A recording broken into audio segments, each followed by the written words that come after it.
Well, welcome everyone. Good afternoon. And on behalf of Dean Holz, I'm Dean Jerry Nadler. We welcome you all, the faculty, honorees, guests, to a happy occasion, a very special occasion. And one of the special things that we're doing, and we can celebrate this in person. So that's one positive thing. It's been a very, very difficult several years. We're not out of the pandemic yet, but New York Medical College, fortunately, we are safe, and the campus is safe. And so we can have this opportunity to welcome new chairs, thank the chairs that are transitioning, and also the faculty that are retiring. The way this is going to work is that I'll be after the introduction here. We'll have a short video from Dr. Halperin, who couldn't make it, as an introductory video. Then I'll be welcoming the new chairs, the 3 clinical chairs, and also we'll recommend that they come up, if they're comfortable coming up, say a few words, and then we'll move on to the other chairs, the basic science chairs, and also the faculty. We have little gifts here and proclamations, which in due time we will give out. So we're thrilled. I do want to thank a few people. I want to thank Lenore and Faye for helping organize the event. The food is based on the courtesy, my understanding, from Vilma and Dr. Halperin. And also I want to thank our IT staff for helping us with the logistics here for this evening. So one of the pleasures of being a dean, there are many pleasures. There are many things that you also don't talk about, but one of the real pleasures of being a dean is working with wonderful chairs, wonderful faculty, and also recruiting. It's just it's a pleasure. I know, speaking for Dr. Holz as well, Dean Holz, it's just a pleasure here at New York Medical College, working with all of you. And so we're thrilled to have this opportunity to welcome the new chairs. We apologize, it's a little late for some time. Dr. Holz and I were at, I think, I don't know if we were in the air or on the way back from Montana the last time that they scheduled it. So it wasn't quite opportune for us to participate. So we're happy to participate here for this one. So without any further delay, maybe we can have the introductory video from Dr. Halperin, and then I'll be saying a few words about Dr. Horwitz, a few words about Dr. Islam, and then Dr. Milligan. And also we'll have Dr. Singh as well say a few words and then come up. Thank you. Hello, I am happy to be joining you, albeit virtually online, to honor 8 of our colleagues on the occasion of transitions. First, our best wishes to Professor Inkiosa on transition to emeritus status. While I fancy myself a medical historian, I cannot be absolutely sure of what I'm about to say, but I think it is extremely likely that we could defend the proposition that in the history of this college, he is the single longest serving member of the faculty, and his service with the college spans close to 1/3 of the life of this institution. Oh, congratulations and best wishes to our retiring department chairs and interim chairs. I join with other voices in thanking Professor Lee of biochemistry for his commitment to education, to saying again what I said at Founders Dinner, that if there had to be a definition in life of a Chesterfieldian gentleman, it has got to be Brij Singh, who has brought enormous probity and dignity to his work as chair of neurology. To Chitty Murthy, our best wishes, a man of great dignity and impeccable reliability in patient care. And our thanks to Raj Tiwari for his infectious enthusiasm, for his mentorship, for his ability to roll up his sleeves and solve problems. We welcome 3 new chairs.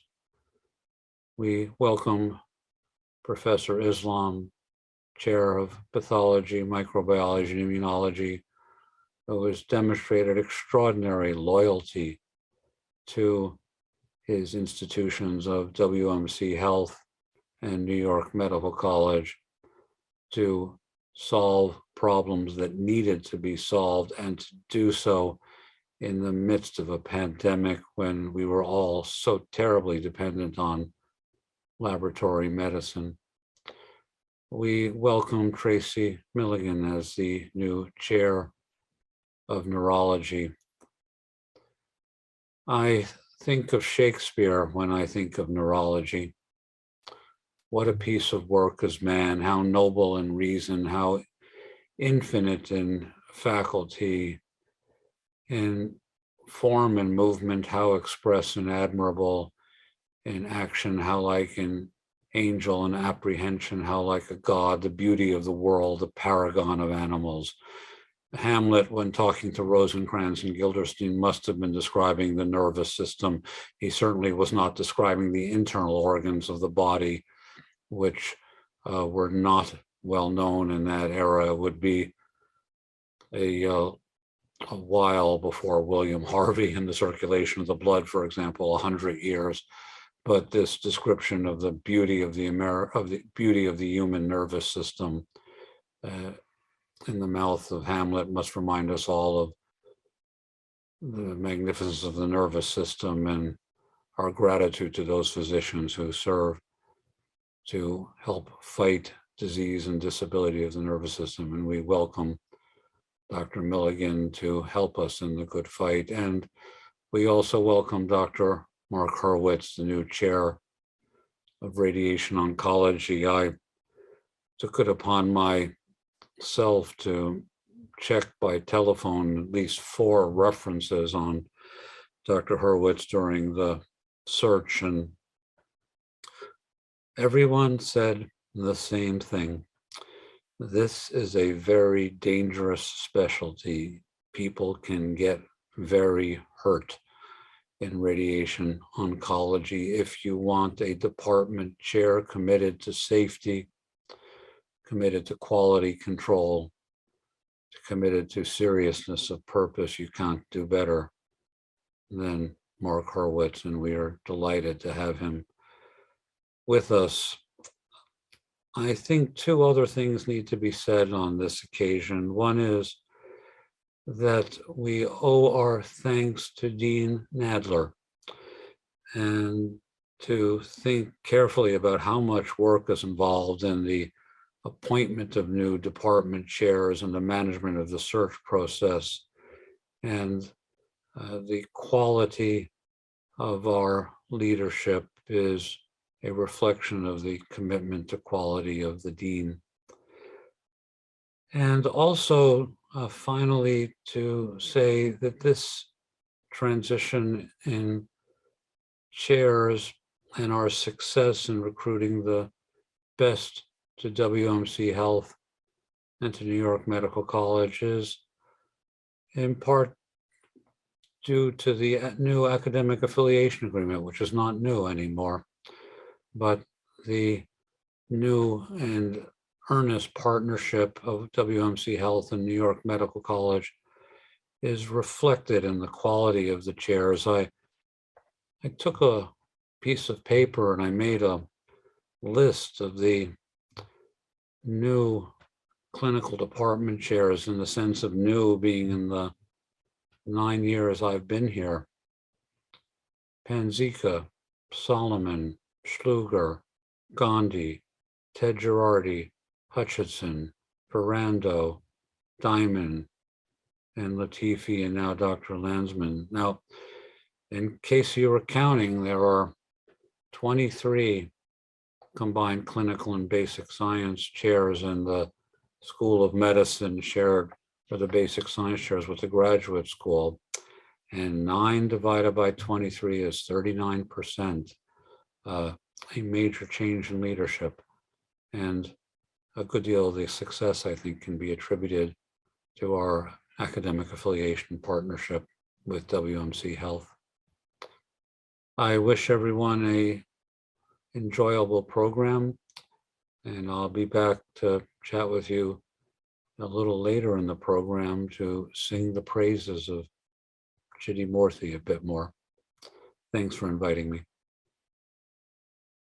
That was very nice, Dr. Halpern, for the words, and it's a pleasure for the deans to have this role, and this dean in particular to have this role. So I'm going to first amplify a bit more about Dr. Horwitz. Those of us who know Dr. Horwitz know of his accomplishments and how much of a joy it is to work with him here at New York Medical College, and Dr. Halpern sang some of the accolades. I want to tell you a little bit about Dr. Horwitz, about why we're so thrilled to have him and all his accomplishments prior to coming here.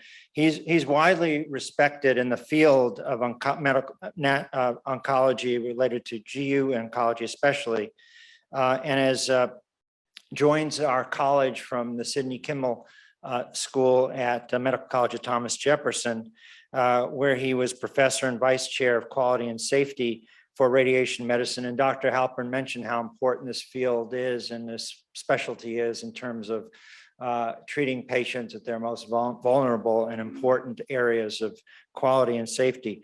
He's very much involved in radiation oncology at the Dana-Farber and the Brigham in the past, played a central role in development of radiation safety across the country, and an NCI leadership in terms of oncology cooperative trials in this field. At New York Medical College, he's already had his impact upon the department, and has partnered with Dr. Morthy to continue the legacy of that wonderful department. And in the future, we hope there'll be a residency developed there, as well as collaborative research with the basic science department. So we're thrilled to have Mark here as the chair. Just joined us a few months ago. I don't know if it seems like a few weeks or longer, but please come up and feel free to say a few words about New York Medical College, your experiences, and thank you very much for being here. Let's give Dr. Horwitz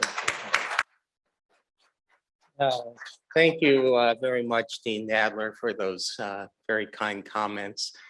One of the greatest things about becoming a chair is the opportunity you have to make a difference in so many people's lives, whether it's through the teaching we do, the patient care, the research, the faculty development.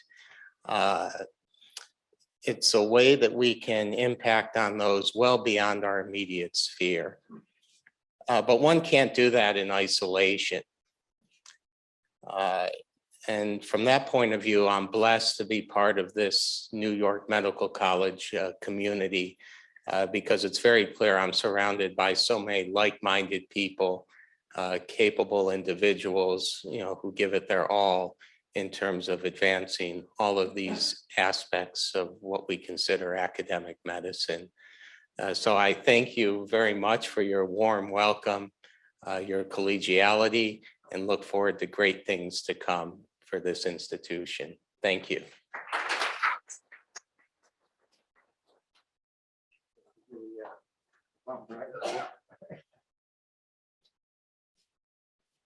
Okay.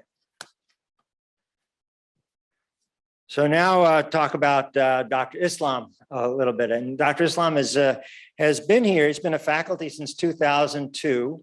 Many people know Dr. Islam very well, and Dr. Islam knows the institution very well. And he's been an interim chair of the Department of Pathology since 2019. And as people know, and the people in the Faculty Senate know, one of the first things I did when I joined New York Medical College was to take on the opportunity when Dr. Fallon left his chair to integrate the Department of Pathology with microbiology and immunology.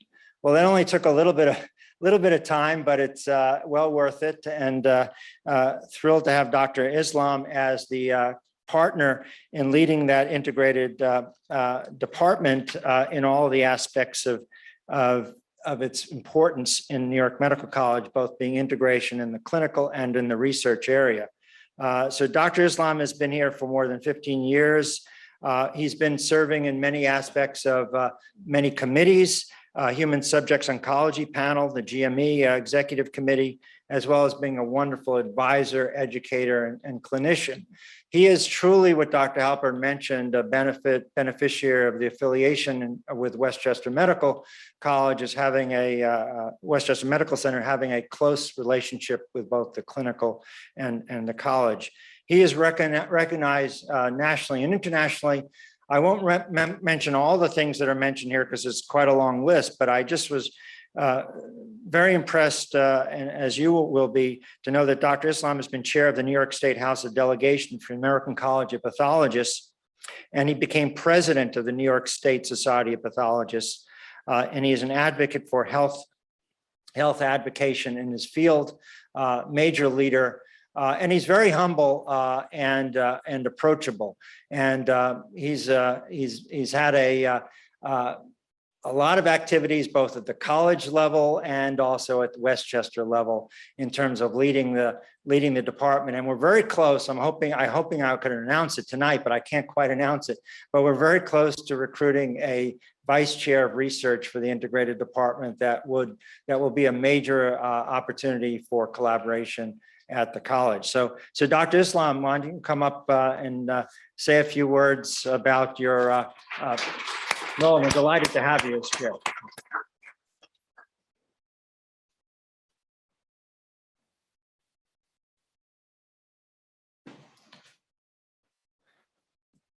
Good evening, everyone. And I thank Dean Nadler for those kind words. And I'm truly humbled and honored to be here today with our fellow esteemed honorees on this occasion. I have been here, as he mentioned, almost 15 years plus another 4 years. I was a trainee in this program, and so together almost 2 decades, know the campus. Every place has its challenges and opportunities. So every time I see a new challenge in the horizon, I feel compelled to jump in to take an opportunity out of that. So at the beginning of my career, I jumped in the GME world. When I inherited the program, had 11 citations, got rid of those. And again, you can't do anything individually. You need to build a team, as Dr. Horwitz rightfully mentioned. And you need the support of your fellow colleagues, your administration, both at the college and the hospital. And I must say, it had been a truly exciting journey altogether up to this point. I truly enjoy that. And I look forward to move to the next stage with my current role as a chair with this newly integrated Department of Pathology, Microbiology, and Immunology, and bring more collaborative efforts both between the college and the hospital side. Look forward to working with all of you. Thank you so much.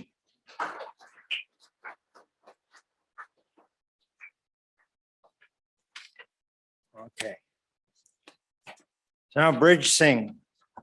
So as Dr. Islam just mentioned, a beneficiary of the education here at New York Medical. Oh, well, I was going to do, all right. All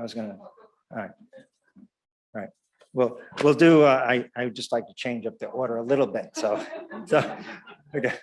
So just keep it lively, people on their toes. So Dr. Singh is a beneficiary. I want to keep him with the theme. See, that's right. The theme of education at New York Medical College, and then following up. So Dr. Singh was a resident here, beneficiary of the residency in neurology in 1972, and completed his residency, but then joined his chair in 2002. And for the last almost 20 years, as the residents, the faculty, the fellows, and the students have benefited, and the community has benefited tremendously from Dr. Singh's efforts in leading neurology, as Dr. Halpern had said, is one of the esteemed specialties, which still is, even as an endocrinologist, we're still trying to figure it out, being important. So Dr. Singh has received all the honorees that you can receive as a neurologist from the Academy of Neurology, Fellow of Stroke Council, the American Heart. He was leading as president of the medical board of Westchester Medical Center for a number of years. He's also authored a number of papers, has been best doctor in a number of cases, and has been honored by the county legislature in Westchester as June 7th is being Bridge Singh Aliwal Day in Westchester. So we're going to talk about transitions in a moment. I'll talk about Tracy Milligan coming on to assume the legacy that Dr. Singh has established as chair of the Department of Neurology. So I wanted to keep with the transitions and have Dr. Singh come up, and Dr. Singh will be receiving a Tiffany gift that we have for the transitioning chairs. And then want Dr. Singh to say a few words, and then we'll have introduce Dr. Milligan as the new chair. Dr. Singh. Thank you for everything. And those of you that were at the founders dinner saw the video that Dr. Singh did. It's been it's been a difficult time, and we appreciate Dr. Singh. Thank you, Jerry. It has been a privilege to be a part of the New York Medical College community for the last half a century. When I arrived here this afternoon, I thought I'll be the oldest person in the room, but then Messina shows up.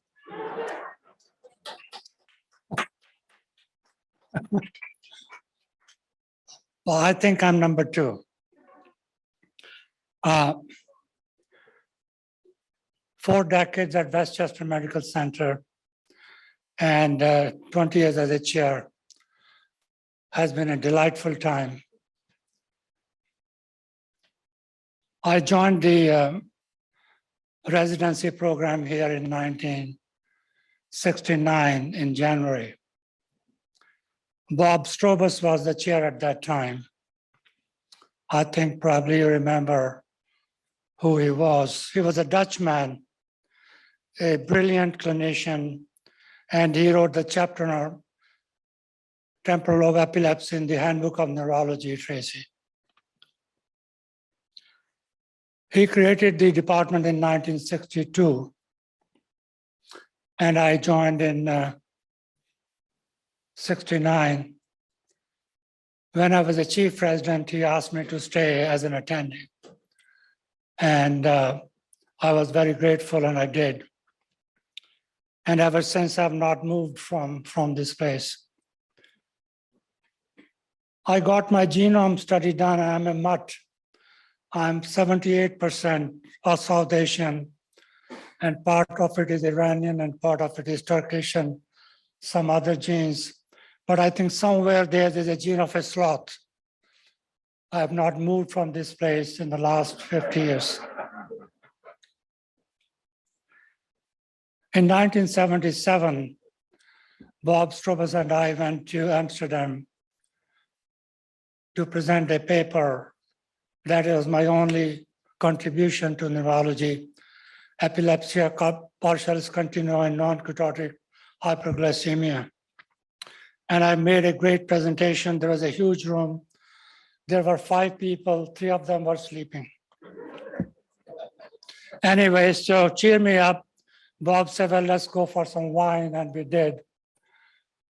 And he walked me through the streets of Amsterdam and showed me where he was, underground resistance fighter against the Nazis. And where he lived was not far away from Anne Frank's house. He was a honest, brilliant, kind person. We lost him in 1985, so sadly. I was chief of neurology at Metropolitan until 1985, but we started having our clerkship rotation here in 1980. And I asked a question from a group of people, and nobody could give me an answer. One young man, 26 at that time, rose up and gave me the correct answer with the explanation. His name was Steve Marks, a brilliant neurologist, a thinker, a brilliant teacher. Unfortunately, we lost him this year. He won the Goldstein Award for Best Teacher for about 18 years in a row. What a loss at such a young age. So far as I'm concerned, I have been the luckiest person on this campus. I had a delightful faculty to work with. My administrative colleagues who are here today, I couldn't be happier.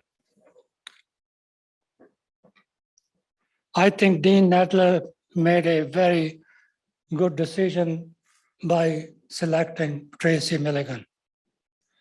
She brings new ideas, new vision, new energy, new vigor. She is an educator. And I think the Department of Neurology and the neurosciences are in good hands, in safe hands. She will work with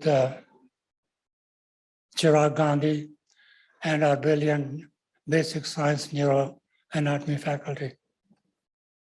People ask me that when should I retire? I have a friend of mine who is 87 years old. He goes to Florida to retire. He comes back after 5 days. I said, what happened, George? He said, how many sunsets can I see? And how many small golf balls I can hit? So I'm going to stick around, Tracy, for a little while more. Okay. I do want to see the treatment of dementia and the cure of brain cancer. But on a bigger scale, I do want to see something happening with the environment and with discrimination. So that is what I'm looking for. Thank you so much.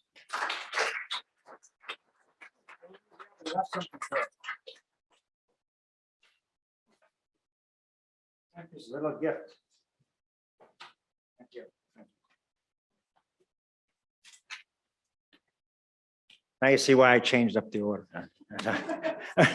So now it's appropriate to introduce the new chair of neurology, who Dr. Singh already sang the accolades about, and it's one of the thrills to recruit Dr. Milligan here to continue the legacy that Dr. Singh so eloquently described, and whether we'll cure dementia and brain cancer. You have a tall order, but you have a lot of people helping to help work with you on it, especially as we're seeing these diseases go on. So Dr. Milligan is an expert in epilepsy, comes to us from the Brigham, but also in the realm of education.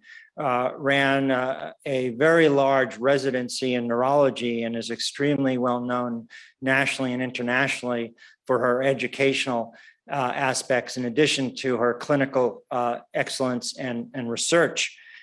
She was recipient of one of the highest awards that you can get as a faculty, the Exceptional Institutional Award at Harvard, based on her activities. And she also created the Neurology Volunteerism Program at the Brigham and is very focused on diversity, inclusion, and women's outreach as well, which is very much needed, not only here at New York Medical College, but across the country. So it's been a joy to work with Dr. Milligan here at New York Medical College as one of our newest chairs in neurology and director over at Westchester. So thank you, Dr. Milligan, and we're thrilled to have you come up and say a few words, and thank you for being here.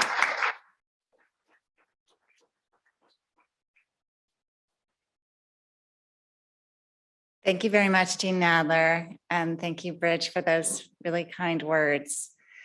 I think you can see from the comments from Dr. Singh and Dr. Nadler, some of the reasons why I'm so incredibly happy to be here.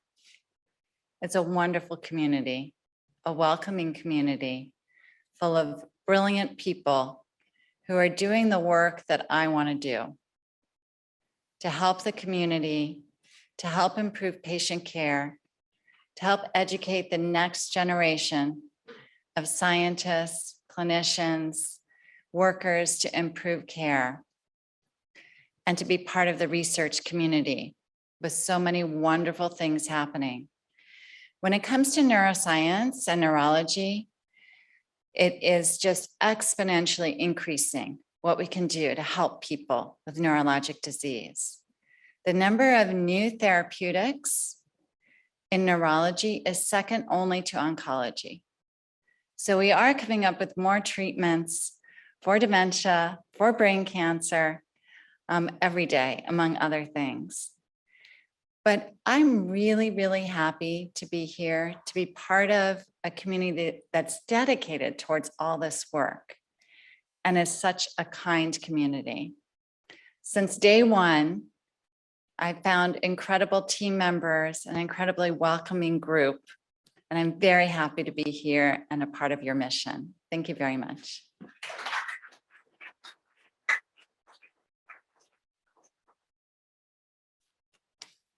So now, as Dr. Halpern mentioned, thank you, Dr. Milligan, and this is why we're here to listen to the honorees and why they're happy to be here, their goals, and also the transitioning chairs and faculty. It's just a very special occasion. So Dr. Halpern, as he mentioned, is since he is directly, it's been a thrill for me to work with Dr. Murthy, and I remember the personal tour and pride that Dr. Murthy took when he toured me as a new dean through the suite and all the equipment and what he's basically built himself and his goals, and you could just see the enthusiasm and exceptional interest in continuing the excellence in the department. So we'll have Dr. Halpern come back on for a video where he'll say a few words about Dr. Murthy, and then we'll have you come up, Dr. Murthy. Thank you. Hello again. I have been invited as a fellow radiation oncologist to say a few words about Chidi Murthy. And not only am I a fellow radiation oncologist, but I'm a really old one. I've been at this for 41 years, and I can say, both as a resident and a faculty member and a department chair and a committee member in the organizations of radiation oncology and an author, I have been to more than one rodeo when it comes to personnel in radiation oncology. And Chidi Murthy is a special person. If you take a minute to look at his resume, he is on foot the exemplar of several great traditions in radiation oncology, a collaborator, co-author, and trainee with people like Ulrich Henschke and Alfred Goldson and Basil Hilaris. Now, for most of you, those are just names. You don't know who I'm talking about, but Ulrich Henschke, born in Germany, comes to the United States and trains at Ohio State, and a very Aryan German becomes chairman of radiation oncology at Howard University and decides to do something about oncology services among the underserved, both in the United States and in Africa. And his partner, Alfred Lloyd Goldson, graduate of Hampton University and Howard Medical School, succeeds him as chair. And their collaborator is a very young Chitty Morthy.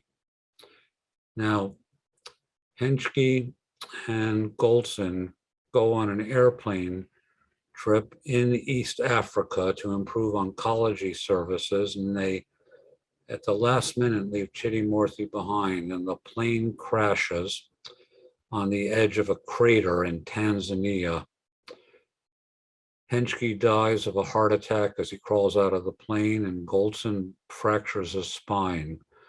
Goldson survives, comes back to lead radiation oncology at Howard University, publishes several papers with Chitty Morthy, and then dies as a young man himself of a heart attack on Martha's Vineyard.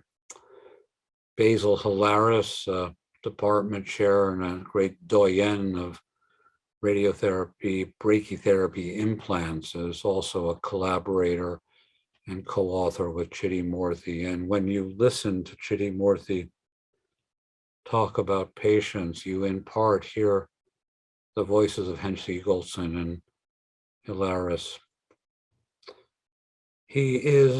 Chitty Morthy is a man of great grace and great gentility. In the play Measure for Measure, one of Shakespeare's characters say, grace is grace, despite of all controversy. You see grace in a person. It's unmistakable. You see it in Chitty Morthy. And as for gentility, once again, Shakespeare puts in the mouth of one of his characters in the play The Taming of the Shrew, invoking the concept of the four humors of what is a person. Good blood is obviously the sign, as well as the container and transmitter of human excellence. This container and transmitter of human excellence, this genteel, graceful person is Chitty Morthy. I wish him nothing but the best on this transition to former chair of the Department of Radiation Oncology. Thanks for asking me to say a few words. I would like to thank Dr. Halperin for such kind words. And I don't know how much part of that I really deserve. I also thank Dean Nadler. We had great association. And I did not know they're supposed to give a speech, and that's a good thing. So when I came in 1982 from Memorial Sloan Kettering Cancer Center, when I was interviewed, the first question that the interviewer, Dr. Tenner, asked me was, why are you leaving such a cushy job in Memorial Sloan Kettering, coming to this place where there is practically no cancer program, not a single oncologist. Between Albany to New York City, there is no cancer program. So, then I told him, and also he said, if you are coming here for a lot more money than what you are making, don't even bother. So I pushed a napkin in front of him and said, sir, please, how much can you afford me? You write it down and I'll sign it underneath. So as the director and chairman of the department, he wrote there $40,000. I signed underneath and joined, which was about 3 times less than what I was making in Memorial. So the next question he has is, why are you joining here? Or were you kicked out of Memorial Sloan Kettering Cancer Center? So I said, at that time, I said that centers like Memorial Sloan Kettering, you get named because of the institution. The question that I have is, we have to challenge ourselves. Can you build something from nothing? And so if you don't have any cancer program between Albany to New York City, can I just start from the beginning and then build it up? That is the reason why I joined this place. And I'm very thankful for two other great people on this campus that joined at me, both from Memorial Sloan Kettering Cancer Center, Vice Chair of Breast Service in Memorial Sloan Kettering, Roy Ashkari, and Dr. Zalman Arlen, who was the Vice Chair of Medical Oncology. They left that place to come here to join a less than 30-year-old guy to start the department. And so the administrator at that time walking by says, oh, you are the kid that wants to come and make a big thing. If you need anything anytime, please don't call me. So anyway, with that background, Dr. Arlen started the medical oncology program, first medical oncology program in 7 counties. And he asked me, when I interviewed him, he asked me, can you build a bone marrow transplant program? Only one of the 5 bone marrow transplant programs throughout the country. We started here in 1982. And he contributed so much to this institution, and he died with brain gliomatosis on this campus after 20 years of service. It's very, very sad, but he said, Chitty, don't leave this place, build a cancer center. So that is our dream. And I think Dr. Horwitz, when he was interviewed, one of the things that I was saying that this is my baby and I'm giving the baby to you, please take care of this baby. And so I really have tremendous amount of relation to this medical center and also to the New York Medical College. We started a residency program, one of the earliest residency programs in radiation oncology here. At that time, when I was the president of Radiation Oncology Associations in the United States, using that, we were able to build a great program here. And we are going to build the program again and also great research program. And while I was able to do all of these things, because thanks to so many of the people who are sitting here, they are my colleagues, Dr. Bit Singh and Dr. Aslam, and so many people that helped me to do it. Plus, the people who are staying with me since they came from Memorial for 40 years, none of them left. So I thank all of those people. I thank Westchester Medical Center for tremendous help for bringing the technology. When there is a $5 million equipment, when I went and approached, we'll be the only 2nd or 3rd institution that will have this. Immediately, Ed Stolzenberg signed on the contract and we got that machine, 2nd or 3rd in the country. New York Medical College. It's unbelievable as to how much I learned from New York Medical College than what I actually taught. So I thank all of you for this opportunity.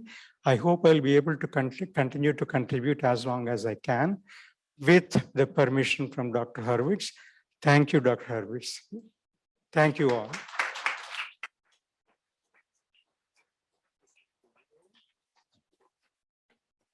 Thank you.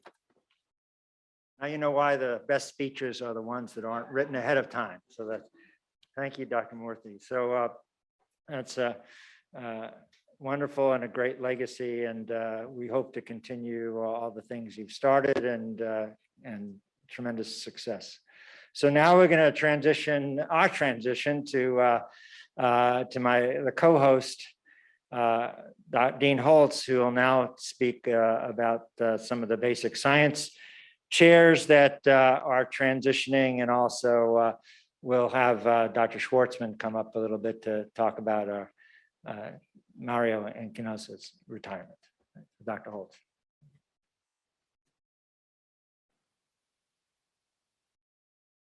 Thank you, Dean Nadler. I'm really excited to be here to celebrate the transitions of so many important individuals here at New York Medical College community.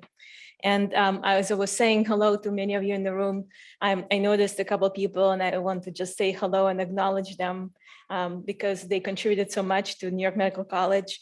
Dr. Arthur Cooper is in attendance. He's a professor emeritus of biochemistry and molecular biology, as well as Dr. Edward Messina, professor emeritus of physiology, who makes so many of us feel young. Thank you so much. As we can see, what this signifies is the deep connections that people make to this institution, and it's really appreciated. But I'm here today to acknowledge the contributions of Dr. Raj Tiwari, who's transitioning out of his role as the interim chair of the Department of Microbiology and Immunology. And Dr. Raj Tiwari has been here for the past 25 years, first as a faculty member, and since 2018 until 2021 as the interim chair of the Department of Microbiology and Immunology, really steadying that ship. And since joining New York Medical College, he has maintained a very robust funded research program in cancer immunology.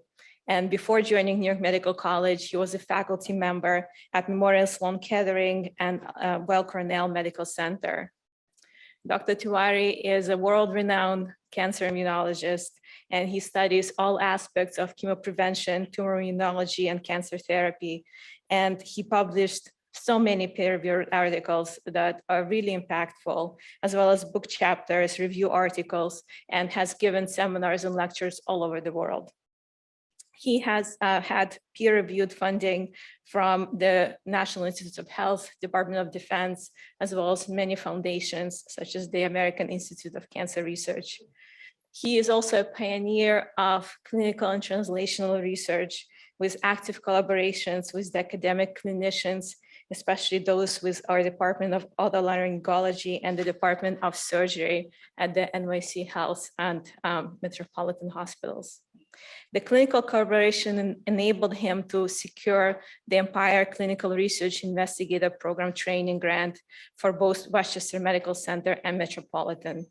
He holds many patents, and many of them play the key role in collaborating with industry to attract research funding here at NYMC. So thank you so much, Dr. Tiwari, and please come up to say a few words.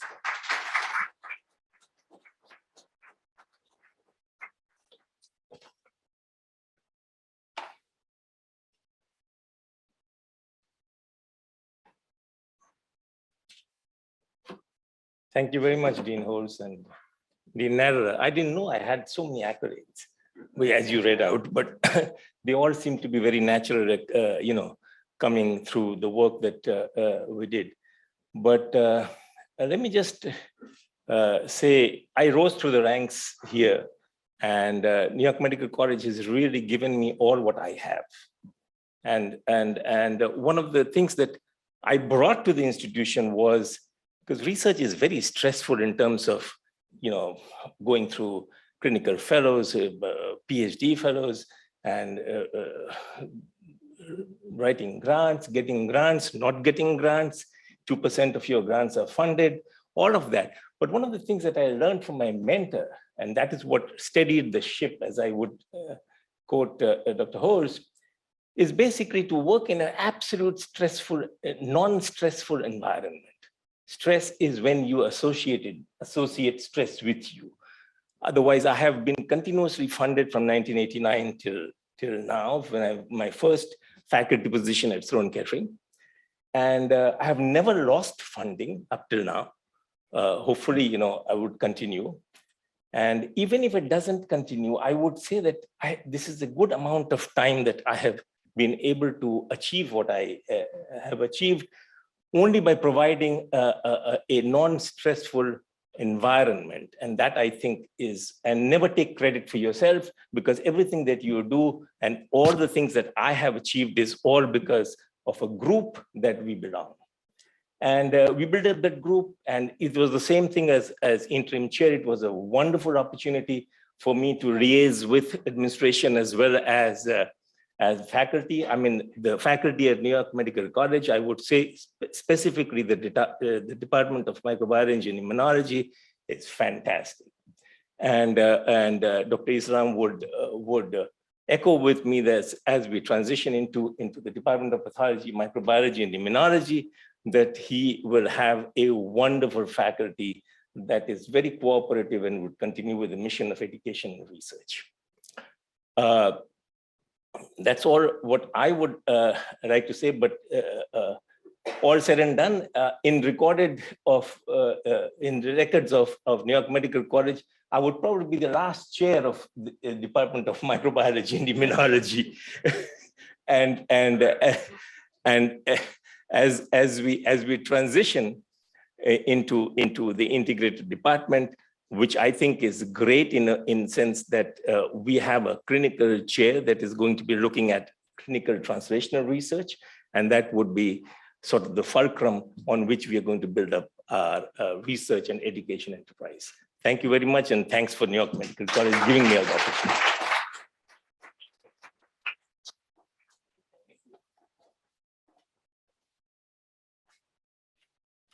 Thank you so much, Dr. Tiwari. The next person I would like to honor is really such an important presence here at New York Medical College. And I don't think words can do justice to everything that he has done here. Dr. Ernest Lee has been a valued and dedicated member of the basic sciences faculty and the chair of the Department of Biochemistry and Molecular Biology here at New York Medical College since 1997. In 2008, Dr. Lee became the New York Medical College Alumni Chair in Biochemistry and Molecular Biology, making him the first alumni endowed chair and the first in basic sciences endowed chair in the history of the college.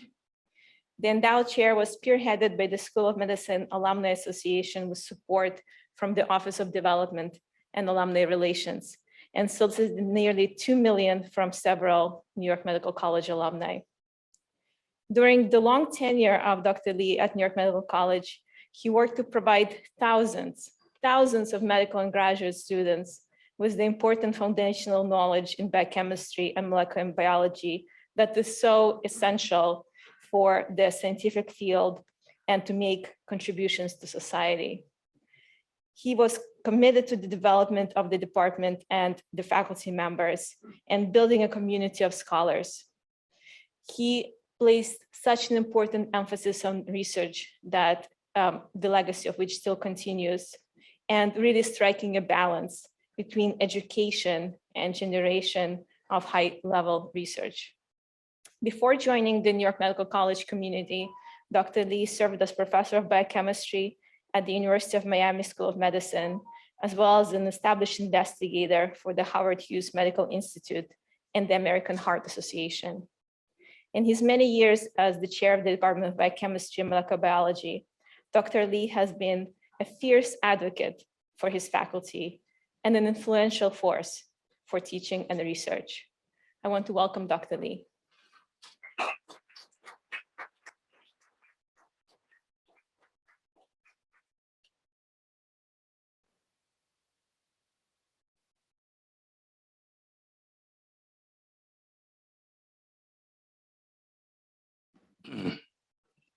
Thank you, Dean Holz, for those very kind words. I'm not sure I deserve all of them. I think what I would really like to say is that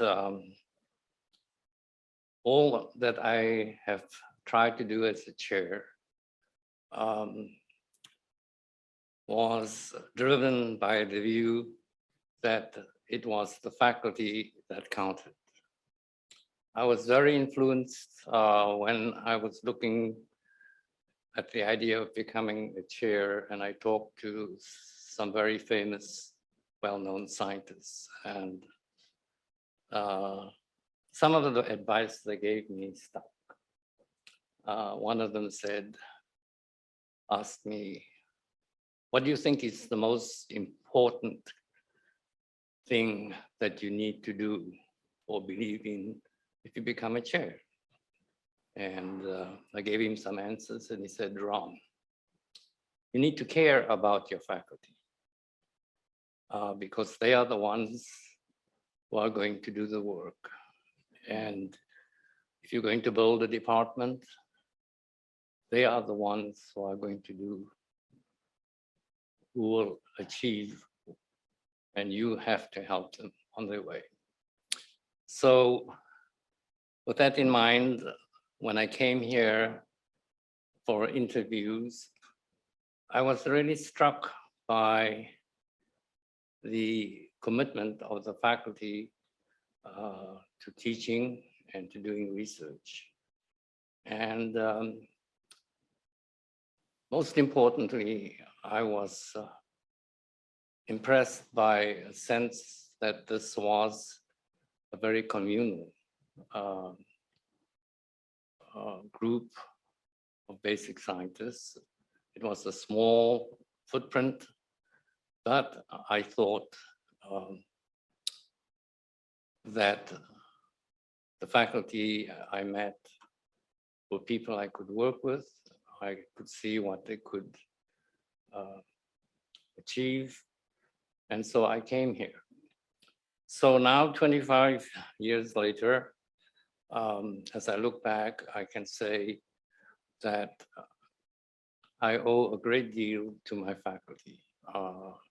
They have been a group of like-minded individuals who over the years have a deep commitment to educating students, both medical, dental, graduate students. And I think it really counts because we teach students, and one faculty member one day said, do you realize that in 25 years, we teach about close to 8,000 to 10,000 students. And we make a difference. And now I truly believe that students do know when you care about them. They do know and understand that the faculty are going the extra mile to get them over the hump and to get their points across. So I'm very thankful for my faculty. I think I can characterize them as people who cooperate, share common ideals, excellence in teaching and research. And I could also say that what I say about my department is true of the basic science faculty in general. So I think I'm very grateful that I've had an opportunity to work in an environment characterized by a sense of community, caring, cooperation, and commitment. So at this point, I think what I really want to say is thank you, everybody. And this goes to not just my faculty, but all my colleagues in the basic science departments and in the clinical departments, the people in the department who do the work, my staff, the graduate students, postdocs, our research faculty who play an incredible role. So that's the note I want to end on, that I feel privileged and grateful.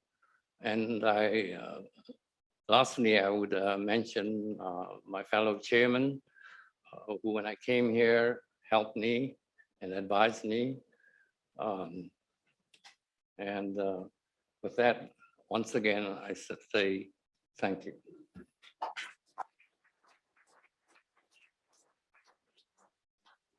I also would like to mention that Dr. Lee will receive a proclamation from the college to mark this achievement. And I'm not going to read it all, but it is very, very nice. And I hope that he will find a place in his home for it. Thank you very much.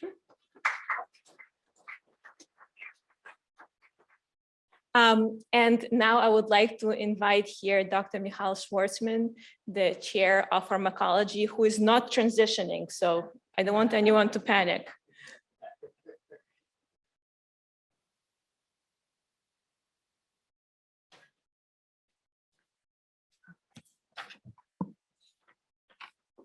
So I want to say a few words on behalf of our department and on behalf of New York Medical College as a whole for Dr. Nkiosa transition to Professor Emeritus and your retirement.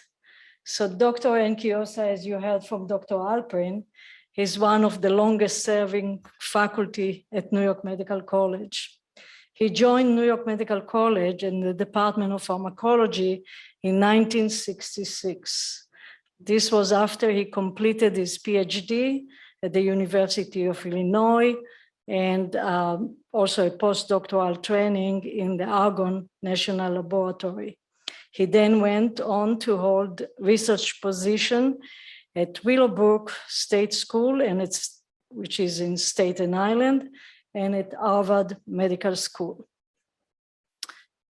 So Mario, you have been an exemplary faculty member, a dedicated educator, and a very accomplished scientist.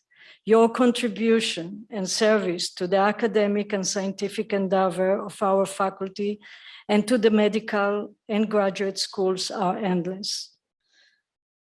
You have been a faculty figure, a fatherly figure for faculty, students, and staff. You were the go-to person whenever questions on statistical analysis, basic principle on pharmacology, and the pharmacology of the cardiovascular system came up. Your expertise and experience were invaluable to the Department of Pharmacology, as well as to the Department of Anesthesiology, where you were appointed research professor.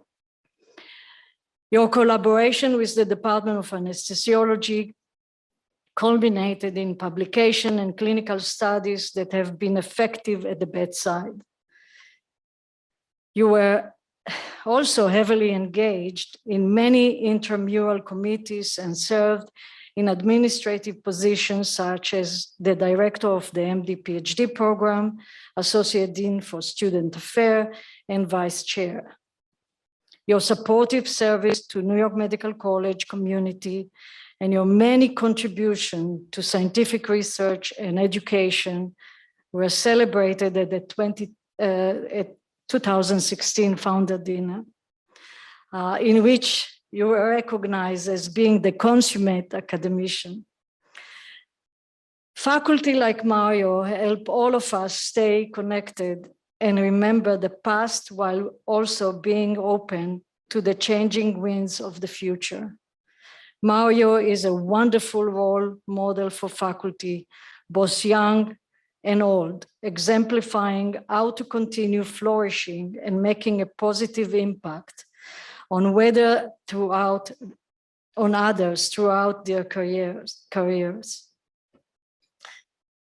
Mario, your unending dedication and work regarding mentoring students and faculty, your teaching accomplishment, your service to various committees, and your research endeavor are exceptional and outstanding.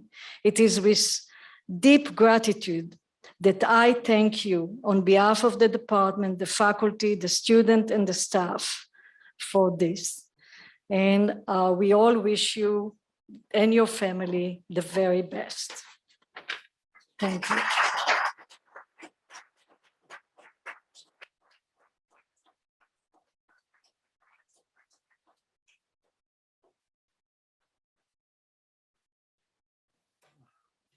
Wow. It's hard to follow those wonderful comments.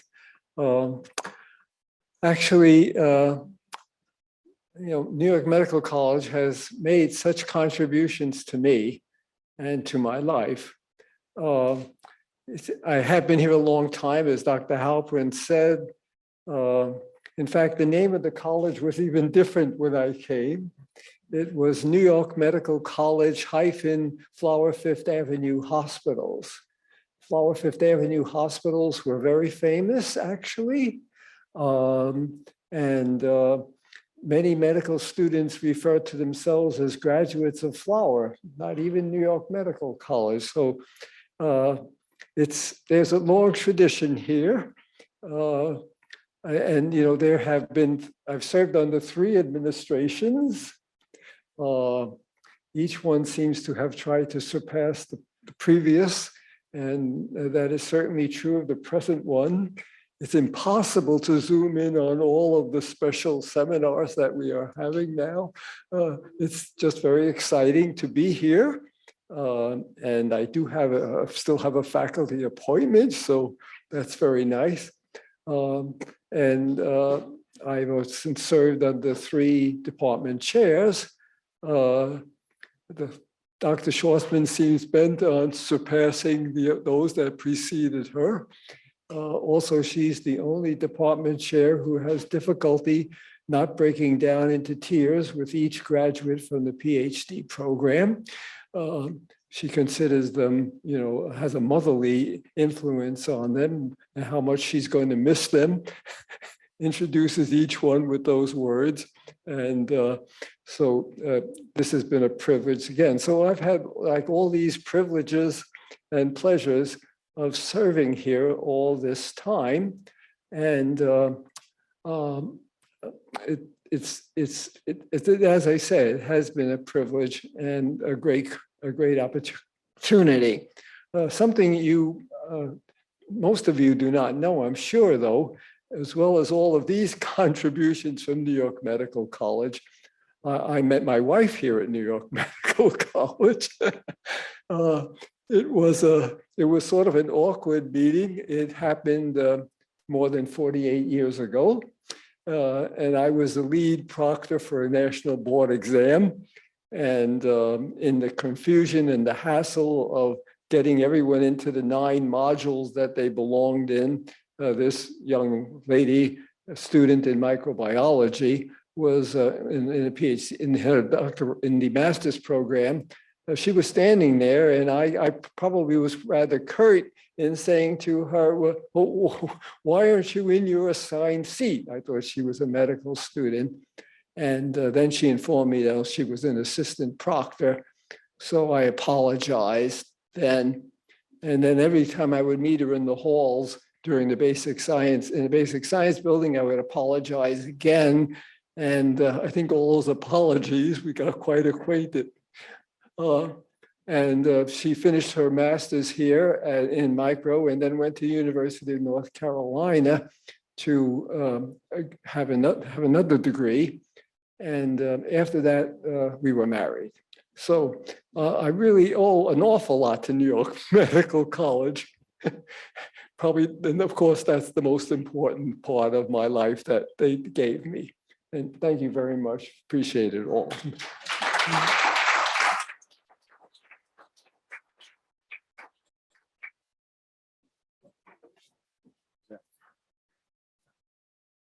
So Dr. Ngiosa has a proclamation here that was to recognize all the activities of your retirement. So this is rather special.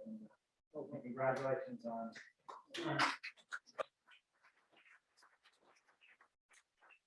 We're glad you're faculty and emeritus faculty, and thank you for continued participation and everything. So there are two people that couldn't make it today for this occasion. And one of them is Dr. Susan Olson, who Dr. Lee knows very well, and most of us know very well from biochemistry. And Dr. Olson has been a major force here in both research, but in my experience and talking to everyone else, she's been a major leader in the educational mission for our students, both graduate students and medical students, and is really is going to be very difficult to see her leave. And actually, I tried twice. My first meeting with her was when I first started as dean, when she was thinking about transitioning, and I was successful then.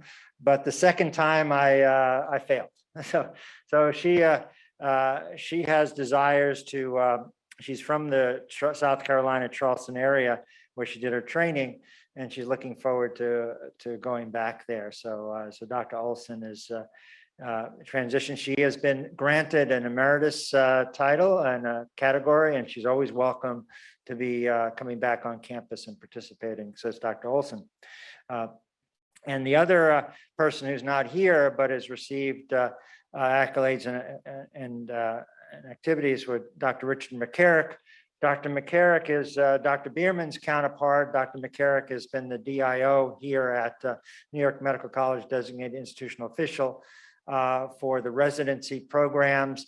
And also Dr. Halpern keeps people busy. He's not here, so I can say it. So it keeps people busy, and Dr. Mccarrick had a number of roles in terms of overseeing many of the student affairs offices, has served us as vice dean.